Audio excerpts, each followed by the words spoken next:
बिस्मिल्लाहिर्रहमानिर्रहीम एंड अस्सलाम वालेकुम and welcome to random fact show. आज के एपिसोड में जिस चीज़ पे हम बात करने वाले हैं वो है क्रिप्टो करेंसी। क्रिप्टो करेंसी काफ़ी फेमस हो चुकी है और उसका नाम आप सब जानते होंगे। इससे पहले हम क्रिप्टो करेंसी पे बात करें, हम मनी की एवोल्यूशन पे बात करते हैं, पैसे की एवोल्यूशन पे। बिल्कुल स्टार्ट में क्योंकि पैसे का कॉन्सेप्ट नहीं था तो बार्टर सिस्टम था। आप अपनी प्रोडक्ट को दूसरों की प्रोडक्ट के साथ एक्सचेंज करके अपनी नीड्स को पूरा कर लेते थे। उसके बाद गोल्ड कॉइन्स आए, सोने की थ्रू आप सोने को करेंसी बना के आप एक्सचेंज करते थे या प्रोडक्ट्स खरीदते थे। उसके बाद मेटल कॉइन्स आ गए, फिर पेपर नोट्स आ गए जिस करेंसी को हम आज भी जानते हैं। फिर जब वो थोड़ी सी एडवांस हुई तो डिजिटल करेंसी का कॉन्सेप्ट आया। सबसे पहले डिजिटल करेंसी का कॉन्सेप्ट दिया था डाइनर्स क्लब ने। डाइनर्स क्लब का जो कार्ड था, एक जिस तरह का हम आजकल कार्ड देखते हैं, डेबिट कार्ड या क्रेडिट कार्ड, वो डिफरेंट होटल्स में और एयरलाइंस में एक्सेप्ट किया जाता था। फिर उस कॉन्सेप्ट को अडॉप्ट कर लिया सारे बैंकिंग सेक्टर ने और आज हम हर जगह पे क्रेडिट कार्ड्स और डेबिट कार्ड्स देखते हैं। उसके बाद इंटरनेट बैंकिंग स्टार्ट होगी और राइट नाउ इसकी जो सबसे एडवांस फॉर्म है, जिसे कहा जाता है कि इंटरनेट के बाद जो सबसे बड़ी इन्वेंशन है वो क्रिप्टो करेंसी है। क्रिप्टो करेंसी 2009 में इन्वेंट की गई थी। इसके पीछे जो कॉन्सेप्ट था वो बहुत सिंपल था। वो सिंपल इसलिए कि जो दूसरी पेपर करेंसी होती है उसको रेगुलेट करने वाले डिफरेंट अदारे होते हैं किसी भी कंट्री के अंदर, तो वो अदारे उसकी वैल्यू को अप या डाउन ले जा सकते हैं। लेकिन क्रिप्टो करेंसी के पीछे कोई ऐसा अदारा इन्वॉल्व नहीं होता। वो म्यूचुअल कॉन्सेंट, हर यूज़र के म्यूचुअल कॉन्सेंट की वजह से उसकी वैल्यू बनती है कि आपको उस पर जितना ट्रस्ट होगा उतनी ज़्यादा वैल्यू बनेगी। अब इस वैल्यू को समझने के लिए आपको ब्लॉकचेन का कॉन्सेप्ट समझना पड़ेगा। ब्लॉकचेन का कॉन्सेप्ट ये है कि जब भी आप इंटरनेट के ऊपर कोई ट्रांजैक्शन करते हैं, इसको आप समझ लें कि आपका डिजिटल लेजर है। आप जो ट्रांजैक्शन करते हैं उसका एक ब्लॉक बन जाता है। अब ब्लॉकचेन इसलिए बोलते हैं क्योंकि वो एक चेन बनी हुई है ब्लॉक्स की, जिसके अंदर जाके आपका ब्लॉक सेट हो जाएगा। अब जैसे जितने भी यूज़र हैं इंटरनेट के ऊपर, उन्होंने जो भी ट्रांजैक्शन की उनका एक ब्लॉक है। अब मैंने जो ट्रांजैक्शन की वो मेरा लेजर उस ब्लॉक के साथ अटैच हो गया एक चेन की सूरत में। अब उसमें यह है कि मैं उस ब्लॉक में कोई चेंज नहीं कर सकता। अब उस ब्लॉक के ऊपर एक डिजिटल प्रिंट होता है जिसे आप पासवर्ड समझ लें। अब हर यूज़र का अपना पासवर्ड है। अगर अब मैं उस ब्लॉक को चेंज करने की कोशिश करूँगा, उसमें कुछ ऐड करूँगा या मॉडिफाई करूँगा, तो वो जिस चेन में है वो ब्लॉक, उस चेन में जितने भी बाकी ब्लॉक्स हैं मुझे उन सबको भी चेंज करना पड़ेगा, जो कि पॉसिबल नहीं है क्योंकि वो डिफरेंट यूज़र्स के ब्लॉक हैं। इस वजह से इस करेंसी की वैल्यू को कोई भी इंसान ऊपर या नीचे नहीं ले जा सकता और इसके एतबार जो होगा वो यही होगा कि सारे यूज़र इस पर म्यूचुअल कॉन्सेंट के साथ ट्रस्ट कर रहे हैं कि इसकी इतनी वैल्यू डेवलप होगी। राइट नाउ इस करेंसी में सबसे ज़्यादा फेमस नाम जो आप सुनते हैं वो बिटकॉइंस का है और हर इंसान अब इस करेंसी के बारे में जानता है। यहाँ ये बताना बहुत ज़रूरी है कि अब तक की टोटल इन्वेस्टमेंट जो क्रिप्टो करेंसी पे की गई है उसमें 70% शेयर बिटकॉइन का। एक और इम्पॉर्टेंट फैक्ट ये है कि क्रिप्टो करेंसीज का सिस्टम बहुत ही सोफिस्टिकेटेड और सिस्टमैटिक है। यहाँ पे ह्यूमन इन्वॉल्वमेंट बिल्कुल ज़ीरो है और सिस्टम पे ट्रस्ट करना आसान है। आप ये भी कह सकते हैं कि हम ब्लाइंडली सिस्टम को ट्रस्ट करके अपनी ट्रांजैक्शन को टेक प्लेस कर सकते हैं। एक और इंटरेस्टिंग फैक्ट क्रिप्टो करेंसीज के बारे में ये है कि ये फिंजेबल हैं, मतलब कि इनको इंटरचेंज करना इंतहाई आसान है। रिवायती करेंसीज को इंटरचेंज करें तो बहुत सारे टैक्सेस और एफईडीज फेस करने पड़ते हैं, जबकि क्रिप्टो करेंसीज को कन्वर्ट करना दूसरी करेंसीज में और एक्सचेंज करना विदाउट एनी कॉस्ट अवेलेबल है।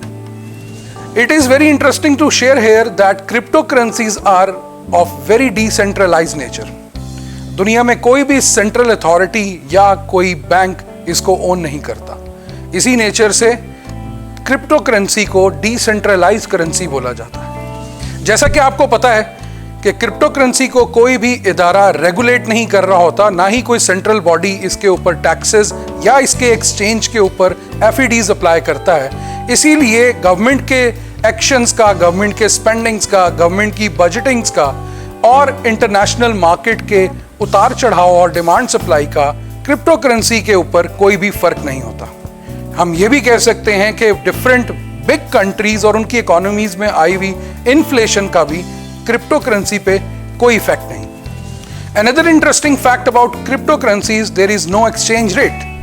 आप जब एक कंट्री से दूसरे कंट्री में मूव करते हैं तो आपको फॉर एग्जांपल डॉलर्स को यूरोज में, यूरोज को रियाल में और रियाल को दिरहम में कन्वर्ट करना पड़ता है और पॉसिबली बहुत सारे लोगों को इन कन्वर्जन्स के अंदर काफ़ी ज़्यादा फाइनेंशियल लॉसेस भी फेस करने पड़ते हैं। जबकि क्रिप्टो करेंसी के एटमॉस्फेयर में, इनकी ट्रांजैक्शन में ऐसा कोई भी लॉस या लीकेज या डिप्लेशन नहीं देखने को मिलती। एक और इंटरेस्टिंग फैक्ट क्रिप्टो करेंसी का यह भी है कि इसके अंदर कोई भी मिडलमैन इन्वॉल्व नहीं है। सारी ट्रांजैक्शन P2P, जिनको हम पीयर टू पीयर ट्रांजैक्शंस कहते हैं, ऐसे ही फैसिलिटेट की जाती हैं। अगर आप दुनिया के किसी भी कोने में बैठे हुए किसी भी शख्स, कंपनी या इवन अथॉरिटीज के साथ एक्सचेंज करना चाह रहे हैं क्रिप्टो करेंसीज को, तो वो without the help of any financial intermediaries, banks या कोई भी इदारा उसके अंदर as a middle man act नहीं करता।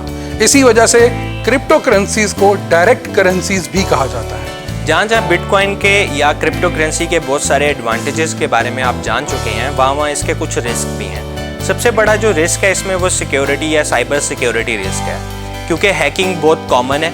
अगर इसको इस तरह से समझें कि आपने कुछ बिटकॉइंस खरीद के रखे हुए हैं जिसकी वर्थ बहुत ज़्यादा होगी, लाखों में, और कोई इंसान अगर आपका वो अकाउंट हैक कर लेता है या आपका सिस्टम हैक कर लेता है, क्योंकि ये डिजिटल करेंसी है जिसका फिजिकली कुछ भी आपके पास अवेलेबल नहीं है, तो कुछ भी हो जाए आप वो करेंसी वापस नहीं ला सकते। अगर वो हैक हो गया तो वो करेंसी चली गई।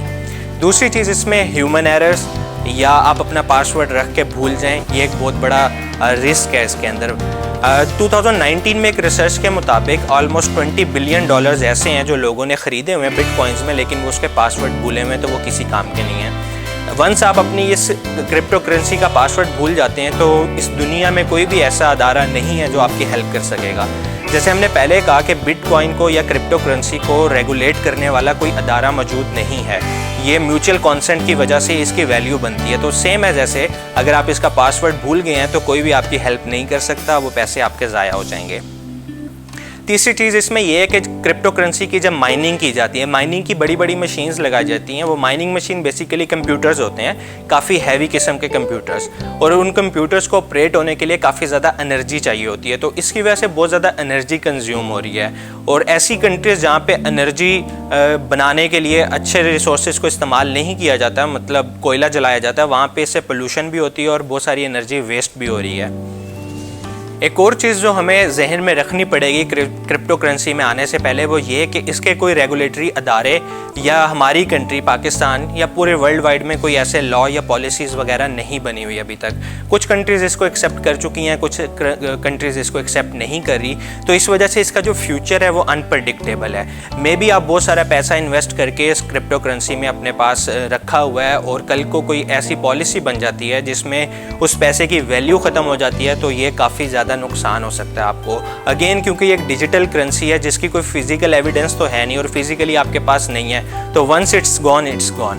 एंड द लास्ट रिस्क जो मैं डिस्कस करना चाहूँगा वो ये कि ये जो मनी है ये अनट्रेसेबल है, क्योंकि कोई अदारा इसे कंट्रोल नहीं कर रहा, तो इसको ट्रेस भी नहीं किया जा सकता। तो पूरी दुनिया के अंदर इस पैसे को इलीगल एक्टिविटीज़ के लिए भी इस्तेमाल किया जा रहा है, क्योंकि इसे ट्रेस नहीं कर सकते। इवन लोग इस पैसे से ड्रग्स भी खरीद रहे हैं। Dear viewers, we live in the age of information. Here, if the information can make a business, it can also break it down.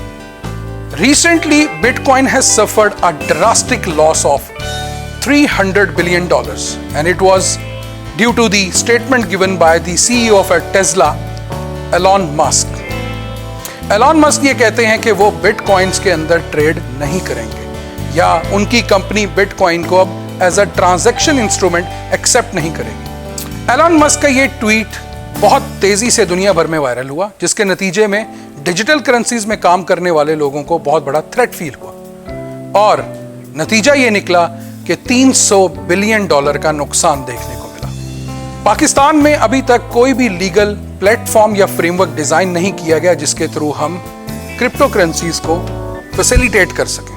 कहा जाता है कि ये हाई टाइम है जबकि दुनिया की मार्केट क्रैश कर रही है और इन्वेस्टर जो कि डीप पॉकेट्स के साथ हैं इसके अंदर जंप इन और पुल इन कर रहे हैं। इंडिया ने क्रिप्टो करेंसीज पे बाकायदा तौर पर बैन लगाया है, जबकि स्टेट बैंक ऑफ पाकिस्तान अभी तक किसी भी नतीजे पर नहीं पहुंचा। टेक इंडस्ट्री के गुरुज ये कहते हैं कि अगर आज पाकिस्तान क्रिप्टो करेंसी के लिए एक फेवरेबल एनवायरनमेंट और एक अच्छा लीगल प्लेटफॉर्म प्रोवाइड करेगा तो बहुत सारी first tier blockchain companies Pakistan में इन्वेस्टमेंट करने को तैयार हैं।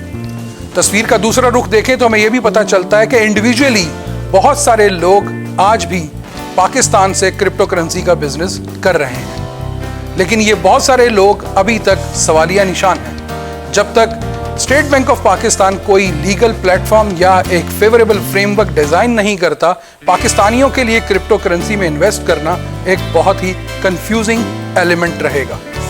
हमें उम्मीद है कि गवर्नमेंट ऑफ पाकिस्तान इस बढ़ते हुए ट्रेंड को देखते हुए दुनिया की दौड़ में अपने आप को भी शामिल करेगा और क्रिप्टो करेंसीज को पाकिस्तान में ऑपरेट करने की इजाजत देगा। बहुत सारे सोशल मीडिया इन्फ्लुएंसर का यह भी मानना है कि आने वाले दौर में पाकिस्तान को इस दौड़ में शामिल होना है और क्रिप्टो करेंसी की एक फेवरेबल प्लेटफॉर्म और एक लीगल फ्रेमवर्क के साथ पाकिस्तान में एस्टेब्लिश किया जाना है। अगर ऐसा हो जाता है तो पाकिस्तानियों के लिए इन्वेस्टमेंट के बहुत अच्छे मौके आने वाले हैं। अब तक के लिए इतना ही। इंशाल्लाह आपसे मिलते हैं नेक्स्ट एपिसोड में रैंडम फैक्ट शो के। हमें सोशल मीडिया चैनल्स पे फॉलो करना मत भूलिएगा। मिलते हैं नेक्स्ट एपिसोड में। अस्सलाम वालेकुम।